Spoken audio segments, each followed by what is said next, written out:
जय जगन्नाथ भाई मैंने देखु काटाड़िया प्लेस आम देखु आपण को एमती आग को आपणकर भल पाइबा रहू आम वीडियो वाच करंतु आउ सब भल भल जिनस देखिपारे आम वीडियो रे आउ आप देखु यही काटाड़िया प्लेस देखु भाई मैंने यहाँ रोड एठी माछ भी बिक्री हुए देखिपे सकाला छुआ आमर ट्रलर नौका सब अच्छी देखु बड़ी सकाल आस फ्रेश माछ पाइपर आपण मैंने देखुं ट्रलर नौका सब ये लगे देखिपे आपण मैंने से जो घरटी दिशुची से माछ ऑक्शन हुए देखु नाइस व्यू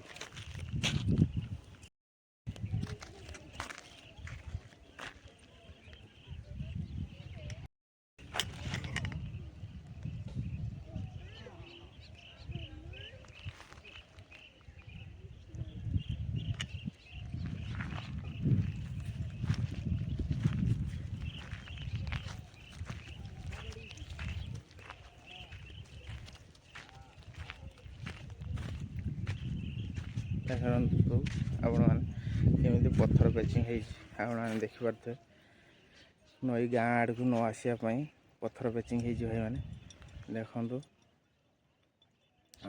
से भोट भोटी गोटे ठीक करा राति बाहर जावाई देखिपे आपण मैंने व्यू समुद्र आड़ को देखु आपण को समुद्र टी आगे देखा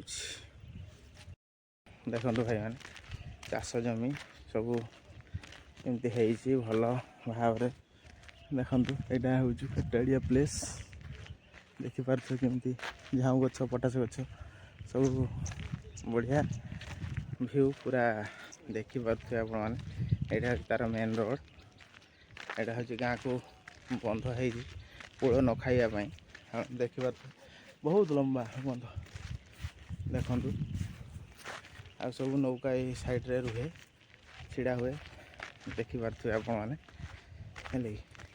सब नौका गोटे गोटे ट्रलर फलर से सब इत्यादि ए रही जाए ये सब पुणी राति बाहर देखिपे आपण मैंने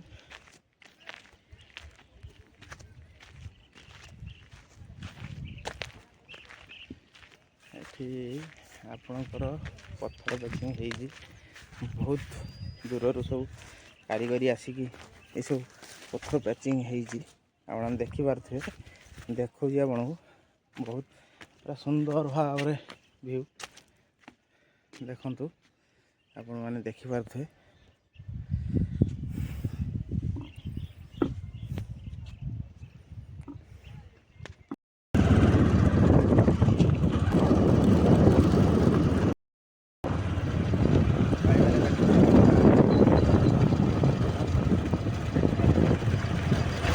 मामू मोर रिटर्न करुँ ए काटाड़िया बुझा आमर भला आजिकार काटाड़िया बुझा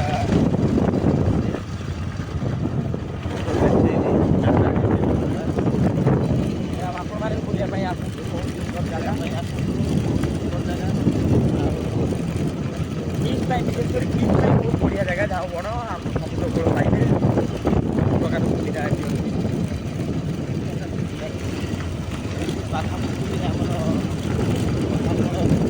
मार्केट 2 किलोमीटर भितर गौकी द्वारिका हाट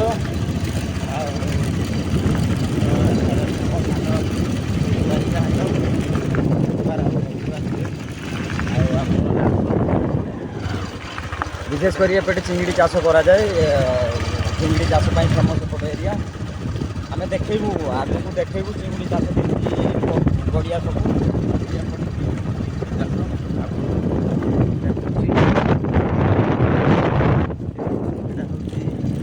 आइस पत्री जहाँ आइस पत्री देखो आग को पुणी देखो ଦେଖନ୍ତୁ ଚିଙ୍ଗିଡ଼ି ଚାଷ ପ୍ଲାଣ୍ଟ, ଚିଙ୍ଗିଡ଼ି ପ୍ଲାଣ୍ଟ। ଏଇଟା ଆଇସ୍ ଫ୍ୟାକ୍ଟ୍ରି ଆପଣଙ୍କୁ ଦେଖେଇଥିଲି। ପୁଣି ଆଉ ଥରେ ଦେଖନ୍ତୁ ଏଠି ଏଇ ମେସିନ୍ଟାରେ ଆଇସ୍ ଭଙ୍ଗାଯାଏ।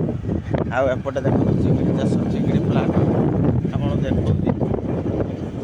ଆଗରେ ଚିଙ୍ଗିଡ଼ି ହାର୍ଭେଷ୍ଟିଂ ହେଉଛି, ସେଠି ବି ଦେଖେଇବି ଆପଣଙ୍କୁ। ବହୁତ ଚିଙ୍ଗିଡ଼ି ଚାଷ ପାଇଁ ବଢ଼ିଆ। ଦେଖନ୍ତୁ ଏଠି ମେସିନ୍ ଚାଲିଛି, ୱାଟର ମେସିନ୍ଟେ ଚାଲିଛି ପାଣି ଥଣ୍ଡା ରଖିବା ପାଇଁ। ଦେଖନ୍ତୁ ଆପଣମାନେ ସବୁ ଗଡ଼ିଆରେ ଚାଲିଛି। ଦେଖନ୍ତୁ ବହୁତ ପ୍ରକାର ଚାଲିଛି। ଦେଖନ୍ତୁ ଆପଣ ଦେଖଉଛି, ଏଇ ଦେଖନ୍ତୁ ଏସବୁ ବହୁତ ବଢ଼ିଆ ଆପଣମାନେ ଦେଖିପାରୁଥିବେ। ଏପଟେ ବହୁତ ମାଛ ଚାଷ କରିକି ଚଳୁଛନ୍ତି। ଦେଖନ୍ତୁ ଗାଡ଼ି ଅଛି, ଦେଖନ୍ତୁ ଗାଡ଼ି ଲାଗି ସବୁ ହାର୍ଭେଷ୍ଟିଂ ହେଉଛି। ଚିଙ୍ଗୁଡ଼ି ପ୍ଲାଣ୍ଟରେ ଚିଙ୍ଗୁଡ଼ି ହାର୍ଭେଷ୍ଟିଂ ହେଉଛି। ଦେଖିକି କ'ଣ ଜାଣିପାରୁଥିବେ। ଦେଖନ୍ତୁ ଏଇଟା ଆଉ ଗୋଟେ ସେକେଣ୍ଡ ଆଇସ୍ ଫ୍ୟାକ୍ଟ୍ରି। ଏଇଟା ବଡ଼ ice factory, oxygen ice factory, ଦୁଇଟା ଯାକ ଏଠି ଅଛି। ବଢ଼ିଆ ଅଛି। ମାଛ ହାର୍ଭେଷ୍ଟିଂ ସରିଯାଇଛି, ବନ୍ଦ ପଡ଼ିଛି। ଏଇ ମେସିନ୍ ଚାଲିଛି। ଦେଖନ୍ତୁ ବୁଲି ବୁଲି ଦେଖାଉଛୁ ବାଇକ୍ରେ। ଦେଖନ୍ତୁ